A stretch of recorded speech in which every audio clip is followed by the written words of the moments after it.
Hello నా చిట్టి స్నేహితులారా, ఎలా ఉన్నారు? ఈరోజు మీ నాన్నమ్మ మీకోసం ఒక భలే కథ తీసుకొచ్చింది. ఇది కేవలం ఒక కథ మాత్రమే కాదండోయ్, ఇందులో మనం తెలుసుకోవాల్సిన ఒక చక్కటి పాఠం కూడా దాగి ఉంది. మరి ఆలస్యం చేయకుండా కథలోకి వెళ్ళిపోదామా? ఉదయాన్నే నిద్రలేవాలంటే అబ్బో ఎంత బద్ధకమో కదా. ఈరోజు మనం మాట్లాడుకోబోయేది మామూలు వ్యక్తి గురించి కాదు, ప్రపంచంలోనే అత్యంత బద్ధకస్తుడైన ఒక వ్యక్తి కథ.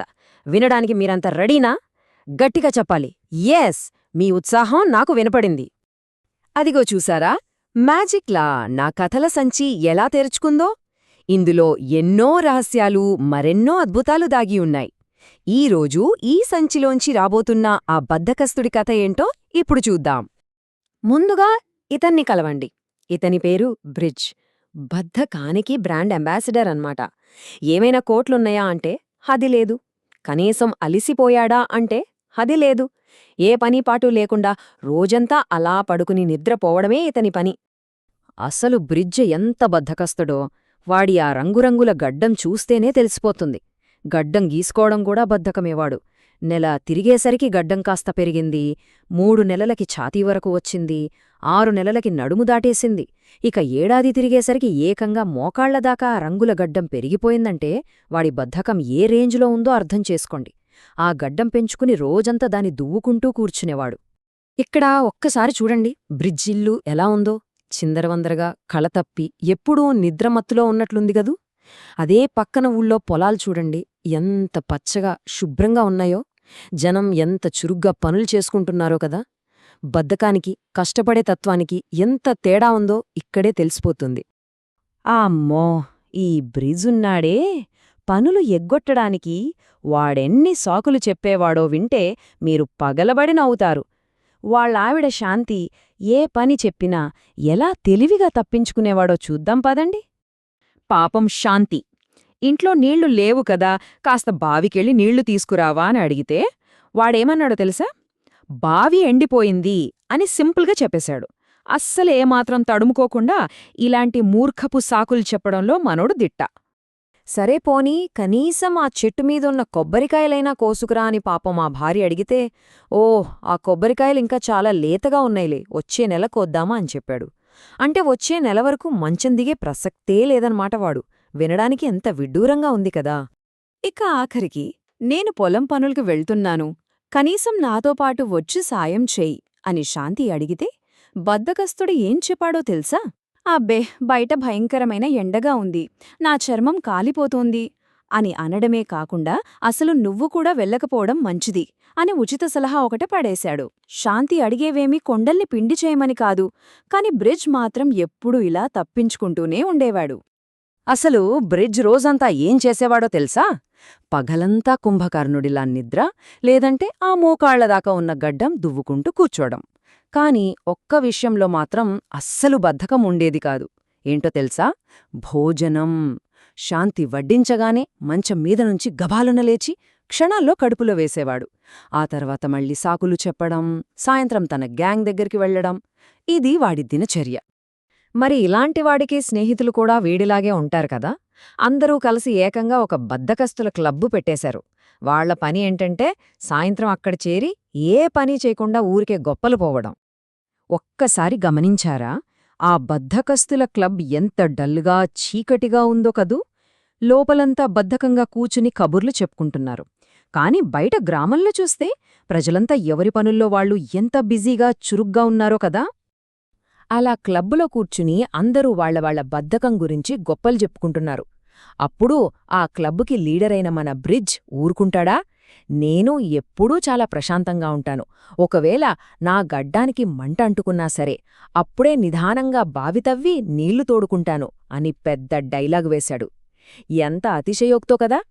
కాని కాసేపట్లో వాడికి ఎలాంటి పరిస్థితి ఎదురుకాబోతోందో పాపం వాడికి తెలీదు.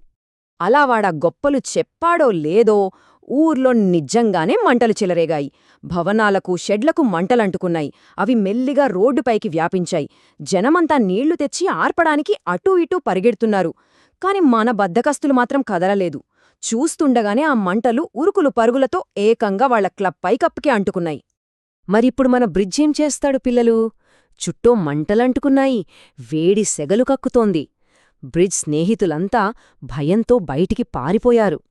బ్రిడ్జ్ కదుల్తాడా లేక తన మూర్ఖపు పంతంతో అలాగే కూర్చుంటాడా? గుండెలు గుబేల్మంటున్నాయి కదూ. చూద్దాం ఏమవుతుందో. అయ్యో దేవుడా! ఎంత ప్రమాదం జరిగిందో చూశారా? వాడు వర్షం పడి మంటలారిపోతాయిలే అని కూర్చున్నాడు కాని ఆ మంటలు వచ్చి వాడికి అంటుకున్నాయి. వాడు ప్రాణంగా ప్రేమించే ఆ రంగురంగుల పొడవాటి గడ్డానికి మంటలంటుకునేసరికి ఒక్కసారిగా అంతా స్లోమోషన్లో జరిగినట్లనిపించింది. బ్రిడ్జ్ వేసిన వెర్రి నాట్యం అంతా ఇంతా కాదు. గజగజ వణుకుతూ భయంతో అటూ ఇటూ ఎగిరి గంతీయడం మొదలుపెట్టాడు. అరెరే కాపాడండి, ఎవరైనా చెలువునుంచి నీళ్లు తీసుకురండి, నా గడ్డం కాలిపోతుంది అని బ్రిడ్జ్ గట్టిగట్టిగా అరవడం మొదలుపెట్టాడు.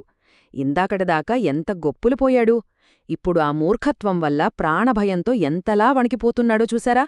తన బద్ధకమే తన ప్రాణాల మీదకు తెచ్చింది. అయితే బయట ఉన్న వాడి స్నేహితులు ఊరుకుంటారా? వాడు చెప్పిన మూర్ఖపు సాకులనే ఇప్పుడు వీళ్లు వాడికి తిరిగి అప్పజెప్పారు. అదేంట్రా, గడ్డానికి మంటంటుకుంటే బావి తవ్వుతా అన్నావు కదా, ఇప్పుడే తవ్వడం మొదలుపెట్టు అన్నాడు ఒకడు. చెరువు చాలా దూరం కదరా అన్నాడు ఇంకొకడు. భయపడకు, బహుశా వర్షం పడొచ్చులే అన్నాడు మరొకడు. ఇది వినడానికి చాలా నవ్వులాటగా ఉన్నా బ్రిడ్జ్ తన భార్యకు ఏవైతే చెప్పాడో అవే మాటలు ఇప్పుడు వాడికే ఎదురయ్యాయి. పాపం బ్రిడ్జ్ ఇక కాలిపోతాడు అనుకున్న సమయంలో సడన్గా ఒక అద్భుతం జరిగింది. ఎక్కడినుంచో చల్లటి నీటి జల్లులు వాడిమీద పడ్డాయి. ఎవరో చాలా నీళ్లు తెచ్చి ఆ మంటల మీద పోసి ఆ మంటలను పూర్తిగా ఆర్పేశారు. హమ్మయ్యా! ఎట్టకేలుకు మన బద్ధకస్తుడు ఆ వెర్రినాట్యం నుంచి, ప్రాణాపాయం నుంచి తప్పించుకున్నాడు. మరి ఈ ఆఖరి నిమిషంలో బ్రిడ్జ్ ప్రాణాలను ఎవరు కాపాడి ఉంటారు పిల్లలు? ఆ బద్ధకస్తుల క్లబ్ స్నేహితులా? కాదు, కష్టపడే తత్వమే అతన్ని కాపాడింది. ఎవరో తెలిస్తే మీరు నిజంగా ఆశ్చర్యపోతారు. వాళ్ళు మరెవరో కాదు, ఆ ఊరి మహిళలు, అలాగే బ్రిడ్జ్ భార్య శాంతి. వాళ్ళు ఏమాత్రం బద్ధకించకుండా కష్టపడి బావులు, చెరువుల నుంచి నీళ్లు తోడుకొని వచ్చి ఆ ఇళ్లతో పాటు మన బ్రిడ్జ్ ప్రాణాలను కూడా కాపాడారు. బద్ధకం మనల్ని ఎప్పటికైనా ప్రమాదంలో పడేస్తుంది, కాని ఇలాంటి కష్టపడే తత్వమే ఎప్పుడైనా మనల్ని కాపాడుతుందని ఇక్కడ మనకు చక్కగా అర్థమవుతోంది. బతికి బయటపడ్డాక మన బ్రిడ్జ్ కళ్ళు పూర్తిగా తెరుచుకున్నాయి. వాడికి తత్వబోధ అయిపోయింది. వెంటనే ఆ సగం కాలిన గడ్డాన్ని పూర్తిగా గీసేశాడు. మరుసటి రోజునుంచే ఎర్లీ మార్నింగ్ నిద్రలేవడం మొదలుపెట్టాడు. శాంతి చెప్పిన పనులన్నీ చేయడం, పొరుగువారికి పనుల్లో సాయం చేయడం ప్రారంభించాడు. అబ్బా, బ్రిడ్జ్లో ఎంత మంచి మార్పొచ్చిందో కదా! ఒక్కసారి మునపటి బ్రిడ్జికి ఇప్పటి బ్రిడ్జికున్న తేడా చూడండి. ఒకవైపు ఆ రంగులంగుల గడ్డంతో బద్ధకంగా మంచం మీద పడి ఉన్న పాత బ్రిడ్జ్, ఇంకోవైపు ఏకంగా గడ్డం గీసేసుకుని ప్రకాశవంతమైన రంగుల్లో ముఖం మీద ఒక అందమైన చిరునవ్వుతో కష్టపడి పనిచేస్తున్న కొత్త బ్రిడ్జ్. తన పాత చెడ్డ అలవాట్లు వదిలేసి ఎంత బాధ్యత గలవాడిగా మారాడో కదా! మరి చూశారు కదా నా చిట్టి స్నేహితులారా, బద్ధకం వల్ల ఎన్ని కష్టాలు వస్తాయో. మన బ్రిడ్జ్ తన తప్పు తెలుసుకుని ఎలా మంచివాడిగా మారాడో మనం కూడా అలాగే ఇతరులకు సాయం చేయాలి. మరి ఈరోజు మీరు ఇంట్లో లేదా మీ చుట్టుపక్కల ఎవరికి సాయం చేసి ఈ కొత్త బ్రిడ్జ్లా చిరునవ్వు చిందించబోతున్నారో ఒక్కసారి ఆలోచించండి. మళ్లీ నా కథల సంచిలోంచి మరో అద్భుతమైన కథతో కలుద్దాం. అంతవరకు ఆడుకుంటూ, పాడుకుంటూ మంచి పనులు చేస్తూ ఉండండి.